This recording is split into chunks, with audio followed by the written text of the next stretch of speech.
I'm Jesse Lubinsky. I'm Donnie Piercy. Hi, I'm Jeffrey Heil, hosts of the Partial Credit Podcast, a part of the Education Podcast Network. Just like the show you're listening to now. Shows on the network are individually owned and opinions expressed may not reflect others. Find other interesting education podcasts at edupodcastnetwork.com. Hey, welcome back. Steve here, and today I'm talking with Jen McCarty Plucker, EdD. She is a Director of Learning and Development and Literacy Consultant. She is also the author of an incredible book called Inspiring Lifelong Readers, Using Inquiry to Engage Learners in Grades 6 through 12.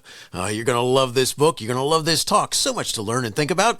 Thanks for listening. And oh, by the way, before you go, I'd love it if you could figure out how to help me help the podcast out. What do you think about that? I mean, there's a couple ways. I mean, one of the ways is just share the podcast with one of your friends, your colleagues, your family members. Just tell them about it and send them a link. That'd be so cool. Another way you can help out the podcast is go to my website and leave a review as well as subscribe to the website. And finally, you could also go to on my front page, there's a little link there that says buy me a cup of coffee. It says buy me a coffee.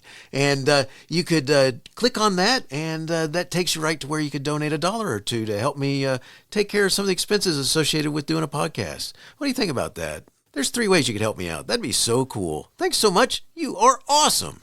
Enjoy the show. And then a few years later, I at a national conference again, telling the story, and another publisher approached me, this time Solution Tree, and said, the story needs to be told. There's a lot of books for engaging readers at the elementary level, but our secondary teachers need the support. And it was at that time that I really reflected on how did I learn to do what I was doing. It's the Education Podcast, your favorite show, with lots of groovy guests and they share what they know. So crank it up to 10 and let your neighbors know that here's another show with Dr. Steve Milletto. Teaching, learning, leading, K-12. Teaching, learning, leading, K-12. Teaching, learning, leading, K-12. With Dr. Steve Milletto. Jennifer McCarty Plucker, EdD, is a Director of Learning and Development and Literacy Consultant. Dr. Jen McCarty Plucker aims to support individuals in personal, team, and professional growth. Jen facilitates virtual and on-site professional learning workshops with teachers in their efforts to engage readers, provide choice and voice, and foster critical thinking across the student's day. Prior to joining the team at Mackin, she spent more than 20 years in public education as an English teacher, speech coach, reading specialist, and district administrator. Our focus today is on Jen's book, called Inspiring Lifelong Readers, Using Inquiry to Engage Learners in Grades 6 through 12. Jen, thanks so much for joining me on the show. Say hi to everyone. Hi, everyone. I'm super excited to be here. Thanks so much, Steve, for having me on the show. Well, glad to have you here. And our focus today is your book, Inspiring Lifelong Readers, Using Inquiry to Engage Learners in Grades 6 through 12. But before we talk about your book, let's talk about you as an English teacher. What'd you like best about working with kids? I loved being an English teacher. I worked primarily with middle school and high school students. And what I loved about it, honestly, was the energy of adolescence. I just enjoyed being with young people every day. I really enjoyed getting to know them. I especially appreciated the window that I got at this time in their life. When they're an adolescent, it's such a time of discovery, figuring out who they are and what they want to do, and they're testing the boundaries of independence. And I loved it. I felt like I learned as much from them as they did from me. And I was really fortunate because in the English language arts discipline, we have freedom in terms of the content. We're teaching skills. So there were so many opportunities for students to write and read and talk about the things that they were interested in. And it also gave me an opportunity to maybe see gifts in students that they didn't yet see in themselves, and being able to help them see that in themselves and build some confidence around an area that maybe they didn't know anything about was really rewarding. So I actually really miss it. I miss being with teenagers every day. That's cool. That's awesome. And you hit the nail on the head because there's so many cool things about the ages. My favorite age to teach, I'm a former world history teacher, actually history teacher. I taught little bit of everything 6 through 12. And my favorite grade to teach are 10th graders. They were a blast. Me too. Oh, Me cool. too. Cool. My husband teaches 7th grade, and I bless him. There's a special place in heaven, hopefully, for both of us because of his time with 7th graders. Very much But so. American Studies is what he teaches. Very cool. Very cool. Yeah, I would be saying the same thing. I'd be like, 7th grade. Oh, yeah. Yeah. Okay. Yeah. Good for you. Thank you. Thank you. Yeah. Stuff like that. Because I know, like, one of my favorite things with 10th graders, I like to tell people, is that they're no longer 9th graders. They've gotten through the whole, for the most part, they're beyond 9th grade. All right. All the things that are still happening to them. And then they're not seniors. Exactly. Because they're a trip. Seniors are. And so 10th, my favorite, then 11th grade. That group right in there. There's neat ages. So they let you be goofy and we'll be goofy too. So I like that. But, so cool. Thanks, Jen. I appreciate you sharing that. It's fun stuff. I understand missing the kids because it's a cool time. Let's shift to your book now. It's called Inspiring Lifelong Readers, Using Inquiry to Engage Learners in Grades 6 through 12. So why'd you write this book, and who's the audience? Who you focused on? So the audience of the book is 6-12 really language arts teachers, and primarily because that's my experience. Although the principles in the book, I really learned a lot from elementary colleagues, and I've had success working and coaching social studies teachers, science teachers, career and tech ed teachers, even a kindergarten teaching team to use the principles with success in their classroom. But why did I write the book? I was actually a super reluctant writer.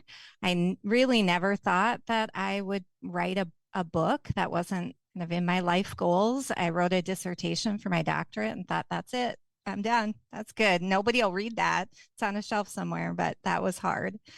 But I had an opportunity a couple of times to share stories about the work that we were doing in our classrooms at national conferences. And the first time I was invited to speak, I had written an article for Ed Leadership about the work that we were doing. And I was invited to speak at a conference and was sharing what we were doing. And a publisher approached me and said, you really should write this down. You should put it in a book. And I was like, who has time to do that? Very funny. And then a few years later, I at a national conference again, telling the story, and another publisher approached me, this time Solution Tree, and said, the story needs to be told. There's a lot of books for engaging readers at the elementary level, but our secondary teachers need the support. And it was at that time that I really reflected on, how did I learn to do what I was doing? Well, I learned because I read books by Kelly Gallagher and Stephen Lane and Alfred Tatum and Chris Stevani and Kylene Beers. They took the time to write it down, and it transformed me as a teacher. And so while I sometimes feel like, do I really have anything new to say? Sometimes that doesn't matter. It can be a remix of the work and the shoulders that I stood on as I was trying to figure it out in the classroom, that can maybe inspire and support our teachers that are in the classroom right now, figuring it out. So it was reluctant, and it was one of the hardest things I've ever done. But I'm pretty happy with the product and the response that we're getting so far. Very cool, and you should. It's very good, and that's a neat story that you're approached by too, and it's like kind of like they're dragging you in. No, but good stuff. Well, I'm glad you changed your mind and went about doing it, because that's good stuff. You got a lot to say. In the introduction, you recall a discussion with a parent about her child's reading ability, and she surprised you with her question, which went something like this. She said to you, "What are you going to do about that?" What did that question inspire you to do? I mean, tell me a little bit about as you were dealing with that moment, and then what it inspired you to keep on doing. Yeah, that was a transformative moment as a teacher. I think I always felt like I wanted to have all the answers and the skills to support students, and I felt pretty confident in my teaching abilities. But I had a student who I was really struggling with. Fortunately, I had a peer coach at the time, and I was talking about this student, and I said, I can't engage him. He doesn't like English. He doesn't want to be there. I don't know what to do. And this peer coach said, well, there's probably something else going on. You need to get past the behavior. Have you had him read aloud to you? And I thought, we don't do read alouds in 10th grade English. So I did. I pulled the student out of class, away from peers, and I had him open up Of Mice and Men. And I said, will you read a little bit for me? And I was absolutely floored. He had a really hard time decoding the words on the page. And I was teaching in a high-performing high school. We are cited in U.S. News and World Report as one of the best schools in the area. In fact, my family can't afford to live in the attendance boundaries of it. And so I think often students who were struggling were hidden. And this was a student who didn't qualify for special education. So I thought I was doing the right thing by letting the parent know that your child is struggling to comprehend. And in my mind, I went to school to teach composition and rhetoric and literature. I didn't go to school to teach reading. So I don't know what, but when she asked me the question, I couldn't say that. I don't know what we're going to do for your kid. So instead I said, I'm not sure yet. Let me see if I can find some help and support. And I went to our special education colleagues and my administration and the guidance counselor and the district literacy people. And we did a lot, but I didn't know what I was doing. And I would love to say that we figured it out for that student that year. But what it did illuminate was we had more like him. And we needed to figure something out because it's never too late to intervene. And for us, 9th grade was early intervention. That's when the students arrived. And it gave me an opportunity to go back and learn. So I went back to school, got my K-12 reading license, did that first. I thought, well, if I can learn how to teach reading, I can translate it to older kids. I can take it from, 5-year-olds to teenagers. But what I didn't realize was that our kids are super savvy. And by the time they are in 9th, 10th grade, they've developed all kinds of coping mechanisms, which is great, but it masks the true cause and the challenge that they're having. And I wanted students to have literacy proficiency when they walked across the stage, not a bunch of coping skills are good, but I wanted them to have the skills. So I went back then and got my doctorate and really focused on engagement and motivation for adolescents so that I could marry that with the strategies and the skills, and had great teams of people in my district, a really supportive principal who was open to my own action research and my own inquiry in figuring out what would work. And after a few years of study and trial and error, we developed an intervention program, a 9th grade class. We called it academic literacy. And it was a double dose class. So students still had language arts with their 9th grade peers, but they also had a reading class on their schedule. And I'm happy to say we had statistically significant gains for students, and they were growing at a rate 4 times their peers. And we were able to really narrow that gap. Like I said, we were at a high performing school, so their peers were performing at the 70th, 80th percentile nationally. And they were at the 15th, 20th. And so we had a lot to do to get them to narrow that gap with their peers and be able to leave our high school, not just on grade level, but above grade level. It's interesting because those coping skills that you talk about can mask so much if someone doesn't delve just a little bit to say, let's see if you're just talking with me or if you are understanding stuff that you're reading, and instead you're just keeping me from figuring that out. Exactly. And it's And powerful.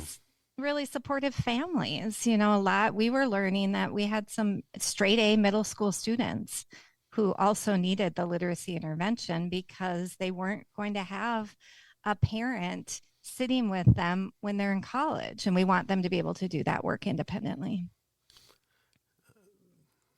So much. There's so much there. It's because it can stop them from being able to achieve all kinds of things down the road if not found out soon enough. Let's look in the book a little bit more. On page 14 of your book, you have a segment titled "Investing in Student Relationships and Community Building." Could you talk about why you introduced this topic early on in your book? I mean, why is it important? It's cliche, but it's true. Our students really don't care how much we know until they know how much we care.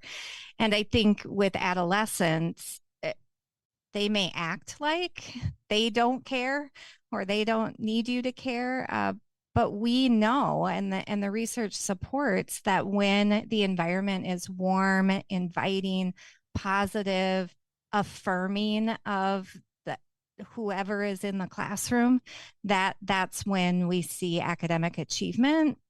And for me in my classroom, I didn't want a classroom that was just warm and fuzzy, like fun to come to. I wanted a classroom with high expectations and really great learning. But if I was going to ask students to be in a productive struggle, if I was going to push them to do things that were hard, they needed to feel really safe. And I wanted them to look forward to that class period every day. And when we build community, and if we're taking an inquiry approach to our learning, the learning happens with and from each other. So I also wanted students to feel like if I'm not in class, my classmates are missing out. Not if I'm not in class, no big deal. I'll get my missing work and do it on my own time. I really wanted our class to feel like we're doing work together. And I do think we have to invest in that at the front end and sometime, and we can do that with content. We don't have to do a bunch of things disconnected to the learning, but we can bring students into the learning and really honor who they are right from the start. Yeah, that's awesome. I think a big part of that safety that you're talking about is such a huge deal, because if you're going to be made fun of, if you're going to, not necessarily by the kids, by the way, right. Someone's going to say something to you that's going to make you go, yeah, I'm not reading again, not out loud, and not That's showing right. you what I can or cannot do again. And so just a huge, it's so important, that safety feeling in that room. In chapter 2, it's titled Immersing Adolescents in Rich, Diverse Text. You list 5 supports that will help the reader motivate adolescent readers. Could you talk about those supports? Sure. I learned a lot about motivation and engagement by studying John T. Guthrie's work. He's one of our leading researchers when it comes to adolescent interest and engagement in reading. But also Daniel Pink in his book Drive, where it just hit home so many of the principles. And honestly, some of it was counterintuitive for me. I very much thought that I needed a lot of extrinsic rewards, carrots and sticks, to get students to engage in class. And we have a lot of challenges, I think, in education with our grading systems and what we're using to motivate our students. So I studied, and against my gut, sometimes applied these principles. So one of them is having students seek mastery. So whatever they're doing, they are trying to get better and learn something. One of the best grading principles that I brought in, I got from Rick Wormley. He has a policy of ABC, do it over. which meant that in my high school 4-credit class, students could not get lower than a C, period. It meant that at the end of the first term, I had quite a few incompletes, which my registrar didn't love. But we had to change our mindset around this is about you learning, and you might not learn it the first time. So that's okay. We're going to try again. And I thought that was going to make my life really hard. Like kids were going to do a halfway job the first time because they would have a chance to do it again. And the reality was students felt more confident and they felt honored in their learning process, that I had very few students not giving their best effort the first time. And then they felt relief when I would give back a paper or give back something and say, you're not quite there yet. Try this part again. You don't have to write the whole paper, but this part, we need to see more, and let me get you some coaching. We'll work on that. It became so successful that at the very end of my first year of this, I had students on stage. They were performing scenes from A Raisin in the Sun, and I had a group get a B+ on it. And where they fell down was they weren't projecting enough for people in the back of the theater to hear them. So they came up to me and they're like, tomorrow, we want to redo our scene tomorrow. And I was like, you got a B+. You're not doing it over. They're like, please, please, please, we can do it better. We know how to do it better. And I'm thinking, I don't have the theater tomorrow. We don't have time. We've got more to get through. School's almost over. So I just said, okay, you guys, you get your team together, record yourself projecting louder, and I will take a look at it. And they did. They got together outside of school because they wanted to show, I mean, I'm sure they wanted the A, but they also wanted to show that they had learned and could do what was being asked of them. So seek mastery is number one. Number two is pursue meaning. So this is that idea of if we don't have any sort of personal connection to what we're learning, we don't care. I was coaching some science teachers, and they were getting ready to teach meiosis and mitosis. And they were so excited about it. And as I was listening, I was not all that excited about it. I'm like, I got to help them engage teenagers in this.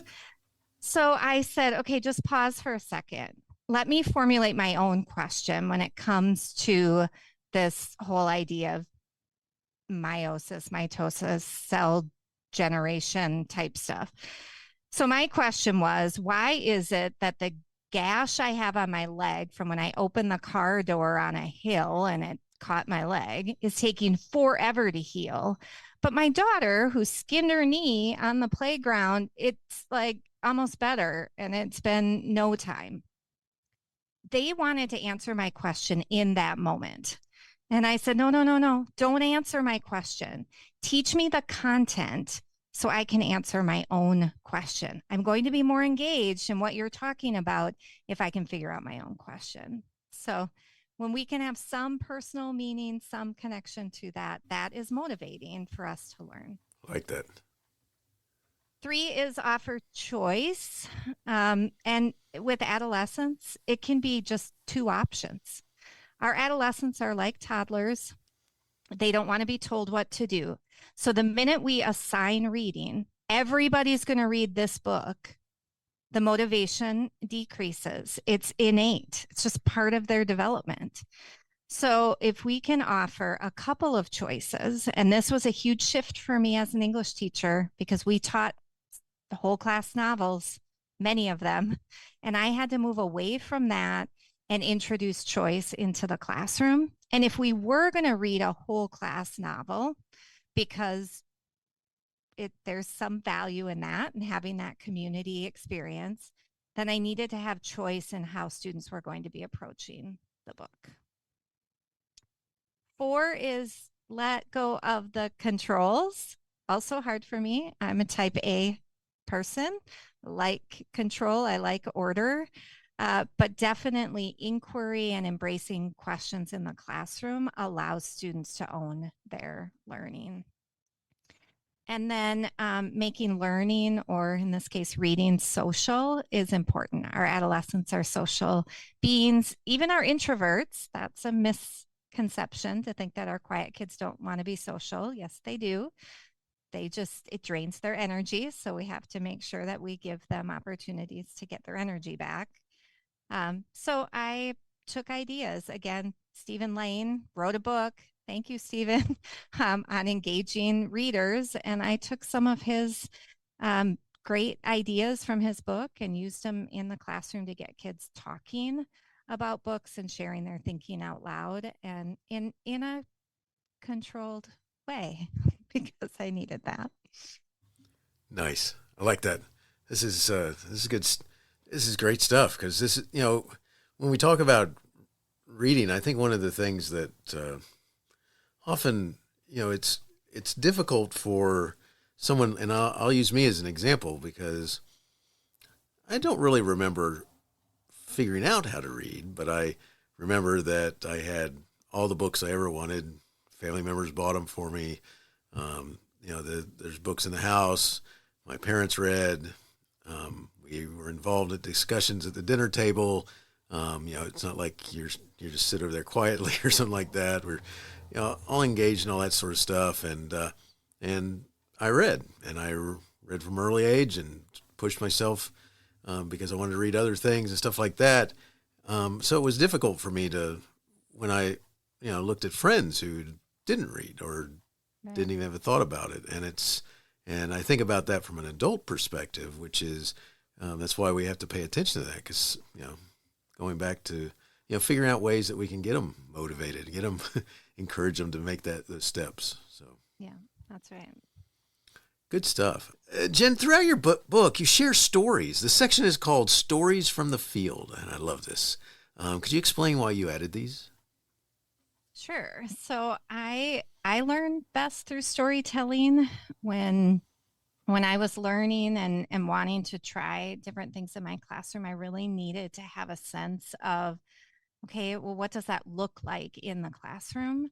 And I also think it adds some credibility to the work, that I'm not just coming from a theoretical perspective and giving the research and saying, go do it in your classroom, but I've lived it. And I think it's helpful to be able to see, okay, well, what does that look like in the classroom? And so far, the response from readers, a lot of them being my family members, have been that they really are enjoying reading the stories from the field. So I'm happy that my editors embraced that and allowed me to weave those in throughout the book. Well, they're awesome. And so I'm not a family member, and I enjoyed them. So thank you. Kudos on that. That's a great part to add, because it gives life to what you're talking about through your eyes. So I think that's neat. In chapter 3, and by the way, listeners, I'm not going through every chapter of the book. You got to buy the book so you can get that. But we are going to go through a couple of them. So, in chapter 3, using inquiry for English language arts and literacy, you note this. When considering an inquiry approach to ELA and literacy instruction, educators are often concerned that the classroom will be too chaotic. And I love this. All right. Could you talk a little bit about that? Sure. So that was my concern. I had this opportunity to be a part of a team of teachers to try a different way in the language arts classroom. And I was the only one in my building. I was with a team of teachers here in the state of Minnesota. And it was this incredible opportunity. I actually am not sure why I said yes to it. I probably had a principal push me, but it was super scary because I was a pretty traditional language arts teacher. We would read a book, a novel together, and then we would write a paper, and it was all the same formula. And then we would do a poetry unit and throw in some vocabulary. I think that we had fun, and I tried to make it really engaging for students, but it was pretty traditional and very much chosen by me and the team of teachers that I was working with. So when I joined this group, I was really scared because I am type A and I like all minutes to be used during the class period. I don't like wasted time. It drove me nuts when students would line up at the door before the bell rang. And I was like, and then I'm just fighting them. Sit down. We're not done yet. What are you doing? And kind of doing that whack-a-mole with kids. And so I was scared. But what I learned is that there's many rooms in the house of inquiry. It is fine. If I'm type A and I need structure, I can do structured inquiry.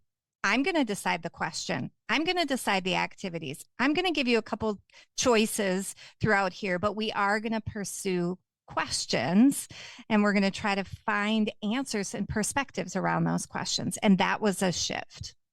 I could do guided inquiry, which is what most of the book is, where I'm still deciding those overarching questions that we're going to pursue. So instead of reading Night as our novel, we're going to explore the question of, is the opposite of love hate, or is it indifference? Elie Wiesel says it's indifference. And we're going to read Night. I picked that book. I came up with the question. I'm pulling lots of other articles and TED Talks and podcasts and building this rich library for students to explore, but they're going to have choice. And then they maybe have some choice in how they're going to show what they've learned. So there's still lots of structure for us type A people. And then there is, of course, open inquiry, think Genius Hour. So lots of opportunities to do that with students. But in none of it, it's a misconception that it's chaos, that it's not planned, that there isn't structure, that there isn't intentional planning. In fact, we do so much planning around the structure of it so that during the class period, we can let go and be really responsive to what students need in the moment. The other thing that really helped me was Chris Tavani wrote a book called So What Do They Really Know? It's this assessment book for English language arts, which I also needed at the time because I had a misunderstanding of assessment, that it wasn't multiple choice tests. It's like actually measuring what students know and can do. But in the book, she provides a workshop structure. So I had witnessed this in the elementary classrooms. They knew how to set up a workshop so that students were doing their own just right work. But I hadn't translated that to my 50-minute language arts class period. So in essence, the structure is we're all going to start together. We're going to do a mini lesson. We're going to read something together. We're going to talk together, just about 10 minutes or so. Then the bulk of the class period is that guided practice, work time, application time. And that's the time where I have this opportunity to pull small groups or work one-on-one with students, and they are pursuing some of their own learning, and that is more of they're in control. And then we end together. And there's some kind of accountability at the end of the class period, whether it's an exit card or a whip around, what's a discovery that you made today?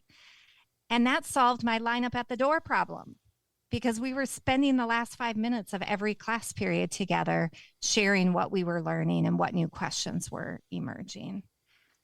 So definitely not chaos. Is there noise? Of course, because that's when it's the buzz of learning and we want that, but definitely not chaos. Oh, that's so cool. I mean, it really is, because I have had colleagues who they're afraid of something that might look like chaos, and it might mean that they lose control over the group. And when I say that, it's not complete loss of control, but just even the little bit of, people going over here and going over there and doing whatever. And I love the opposite of that. It's like we should be having people wanting to close my door and wanting to. Yeah, exactly. What are you doing in there?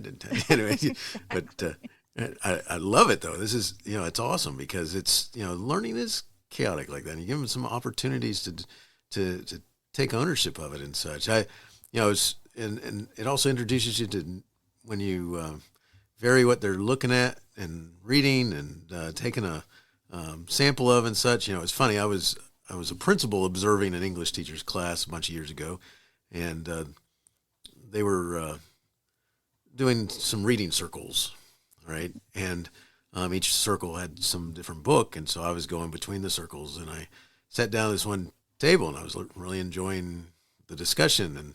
And afterwards, I went up to the teacher, and I said, "Why did you tell me you were reading such fascinating books?" I had never read Ender's Game, if you know the book, and by Orson Scott Card, and he said, "You've never read that?" And I said, "Nope." I said, "But I guess what I'm going to go get today." and I don't know about the rest of the books in the series, but that book is amazing.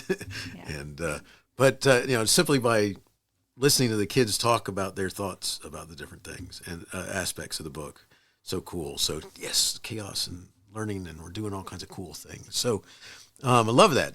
Throughout your book, you have reproducibles like an ELA inquiry unit of study template and questions to guide quantity decisions for inquiry text sets. Why'd you include these?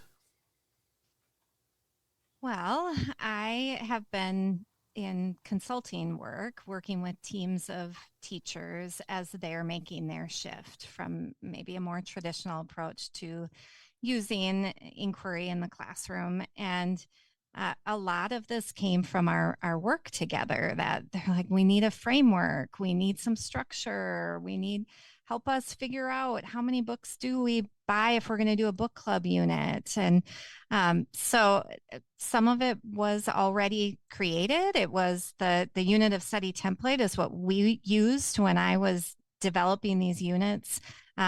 I did it by myself first, but then my colleagues all came along with me afterwards because they saw the engagement and the joy, and they heard my excitement about it. And then the research supported it, of course. So I know how helpful it is to have some tools and a starting point. And then my editor really pushed me to fill them out so that there's an example in there, not just the blank document, but an example, which was sort of of course, I would do that. I want students to have exemplars. Why wouldn't I have thought to do that myself?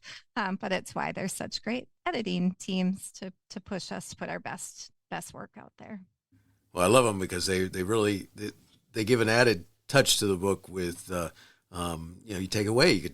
You could start following what you're talking about. Read it tonight and put it in there tomorrow. So I love that. Very practical book. So good stuff. All right. So I have to say this because I used to ask authors, tell me what your favorite chapter is. So I got beyond that because a lot of times they tell you things like, that's like choosing my favorite kid or something like this. And so instead I do it now. And my favorite chapter is chapter 5, creating conditions for student engagement. This is where I was going with that noise stuff before and the chaos also, because I love the fact that it's leading up to this. And you say this, teachers and students alike want to be in a class that is engaging, one where everyone looks forward to spending the time together. I love this. Please share a little bit about what you mean. Sure. Yeah. So when I was first teaching, I wanted to be the favorite teacher. I wanted to be the teacher that students talked about, and they would come into my class and they'd talk about other teachers. And he's so funny, and this was so fun, and we did this.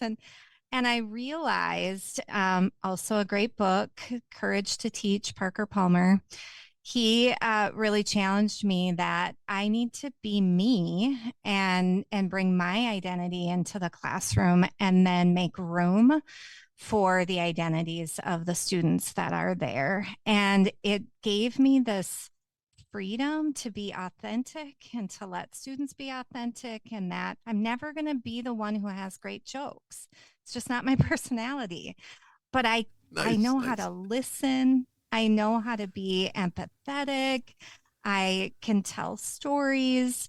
And when I could really discover who I was and what my identity was, it just opened up joy in the classroom. And then when I shifted from trying to be the English teacher that maybe I admired, who wasn't me, or tried to teach in the way that a colleague did, and instead shifted to what is it that we want students to do? What is the purpose of our language arts class? Well, we want them to communicate at high levels. We want them to read and make meaning at high levels. We want them to consider who their task, what the task is, who their audience is, what their purpose is, and think about how communication changes and that we have multiple genre for the same topic. I mean, we can look at,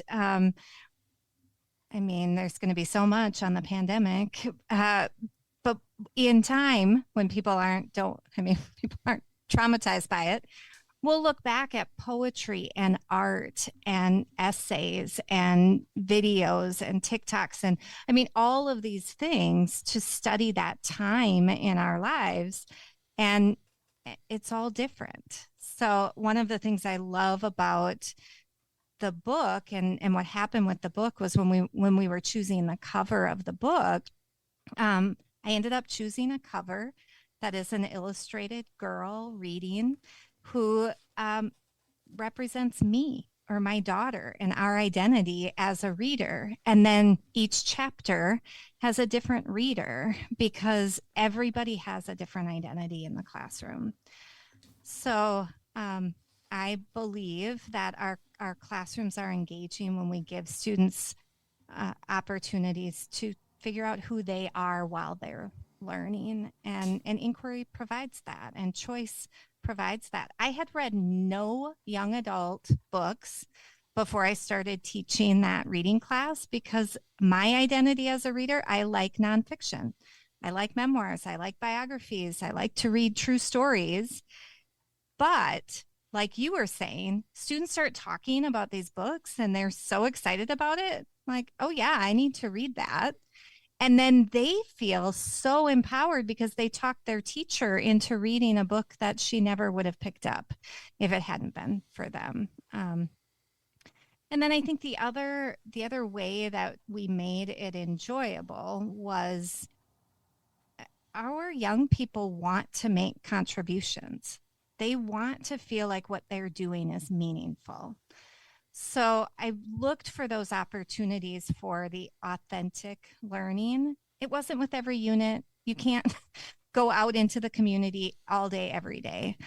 But we took our small group communication unit, that's what we used to call it, and instead looked at what kind of difference can we make in our community. Could be our class community. Maybe there's something in here we want to change. They were quick to make me take down my cheesy posters and let's put something else up. Those are, Dr. McCarty, those are dumb. Like, I used my own money for those. Nice. I mean, they're dumb. So they did their own life mottos and their quotes and created their own art for the classroom. That was easy. I took it a little personally, but we made that change. In our school community, the soap had been taken out of our bathrooms because they were not adhered in a way to keep other things besides soap in them. But our students didn't like that. They wanted soap in the bathroom. So that became their project. They did all the research. They found what kind of soap can we bring in and who can pay for it, and went to student council. And our kids made lots of changes, and they learned too when I had a group give their presentation to the completely wrong audience, and so they didn't get what they wanted, but they learned that, oh, someone else in the school is the decision maker, we should have gone there. And then I had students, we were working on a fluency unit, talk about reading aloud. Students didn't want to read aloud when you're in 9th grade, but I needed them to because they needed to work on it. So I had them do cold reading on their own, recording themselves, reading books. And then we did a bunch of fun games on how you bring expression into your reading and why that's important. And then they re-recorded it. And that was going to be the end of the unit. Good job. You learned. Great. You applied it. But they came to me and said, can we go to the elementary school. We want to read. We want to read to the kids and be able to read with this expression. And I was like, yes, we can, because we can walk there. I don't even have to get a bus. So looking for those opportunities to make a contribution brought a lot of joy to the classroom.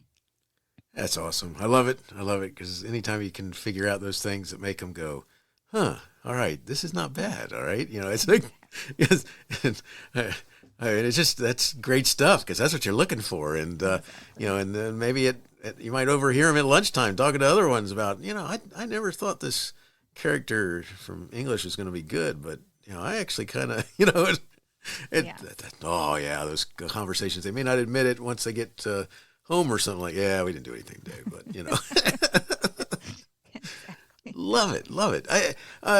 Jen, we're getting close to finishing up now, and if someone wanted to follow up and connect with you and or learn more, where would you send them?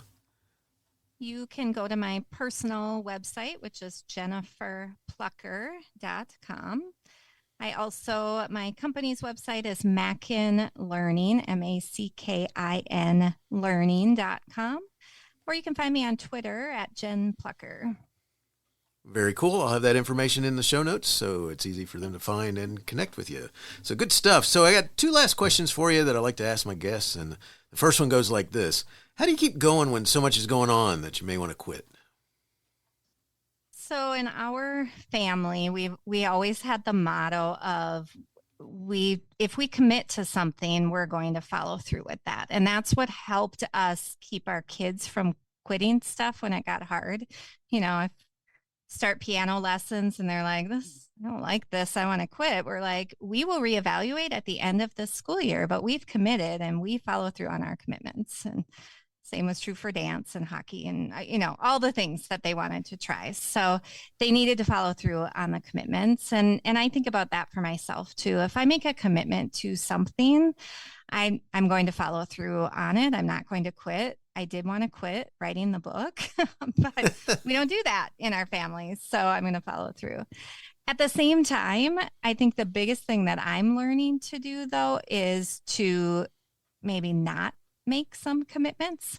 I tend to be a person who overcommits, and I'm really trying to let some commitments sunset and recognize if I don't have the capacity to give what I want to give and feel really good about it, then it's time for me to let that sunset and not over commit. That's the harder part for me. Oh, I understand that. Believe me, I do. Yeah, it's like something my brain says, just say no, and the other side of my brain says, oh no, shut up. Yes, okay, we'll do that. Yeah. It's like, oh, what did I do? Good stuff. Last question. Do you have a teacher in your past who made a difference in your life? If so, who was it? And what would you say if given the chance to say thank you?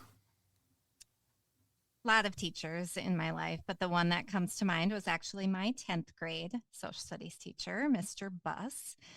He saw gifts in me that I didn't see in myself.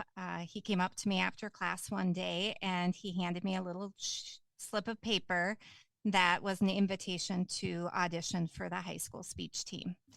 And I was like, have you met me? I have said no words in your class. I don't talk. I'm really quiet. I was like that straight A student that just came in, did her work, quiet. And I would be social with my friends, maybe somewhere, but definitely not in class. And his response was, you have a voice. I've seen it in your writing and you need to use it.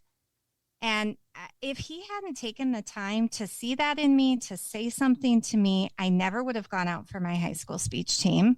I did go out. I ended up captain my senior year. I did collegiate speech, and now I do public speaking for a career. So thank you, Mr. Buss, if you're listening. I haven't seen him in many years, but he changed my life. That's awesome. I love it. Jen, thank you so much for sharing your book, Inspiring Lifelong Readers, Using Inquiry to Engage Learners in Grades 6 through 12. What an awesome book. Your focus is so practical and user-friendly and just so cool. Thank you so much. Wishing you the best in all you do. Thank you so much. Appreciate it. Hey, you have been listening to Teaching, Learning, Leading K-12, a podcast to help you help kids achieve their dreams. Teaching, Learning, Leading K-12 is a member of the Education Podcast Network. Podcasts for educators, podcasts by educators. Teaching, Learning, Leading K-12 is a member of the podcast network based in Canada called Voice Ed Radio. Voice Ed Radio. Your voice is right here. The opinions expressed on Teaching, Learning, Leading K-12 are those of the guests and host. Teaching, Learning, Leading K-12 is intended to share ideas, advice, and suggestions. Teaching, Learning, Leading K-12 is produced for educational purposes. Hey, thanks for listening. It would be awesome if you visited my website at stephenmiletto.com and connected with me, left a review, and listened to more episodes. And by the way, you could also share it with your friends, with your family, and your colleagues. Thanks so much. You're awesome.